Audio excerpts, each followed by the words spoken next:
Halo Sobat Ekonomi, jumpa lagi bersama Kak Kevin dalam video pembahasan prediksi OSNK Ekonomi tahun 2025. So, di video kali ini kita akan membahas soal nomor 35. Oke, ini dikasih beberapa pernyataan, kemudian ditanyakan adalah pilihan yang tepat dilakukan oleh pemerintah dalam mengatasi resesi ekonomi. Ya, berarti ini terkait dengan masalah kebijakan fiskal ya, karena dari sisi pemerintah. Kalau misalnya dari sisi bank sentral, berarti itu kebijakan moneter. Nah, poin utama di soal ini adalah untuk mengatasi resesi ekonomi. Jadi resesi itu kan suatu kondisi perekonomian yang mengalami penurunan. Ya. Oleh karena itu perlu ada suatu stimulus supaya perekonomiannya itu bisa meningkat kembali.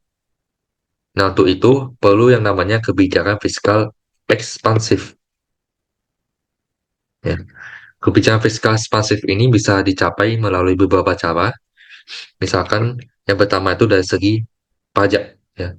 Jadi pemerintah bisa menurunkan untuk tarif pengenaan pajak misalkan,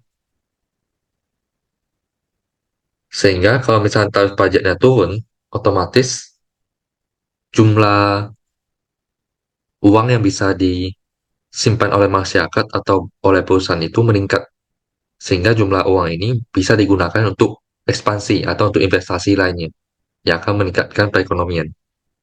Kemudian selanjutnya adalah dari sisi pengeluaran, ya pemerintah bisa meningkatkan untuk belanja negara.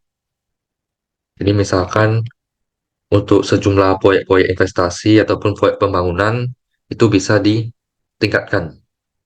Ketika jumlah proyek pembangunan meningkat, otomatis kondisi perekonomian juga akan terstimulus. Ya, sehingga diharapkan bisa keluar dari ancaman resesi ekonomi ini. Nah, berarti kalau kita lihat di soal nomor 35, maka jawaban tepat itu adalah poin yang 2 dan juga 5. Berarti jawabannya itu yang C.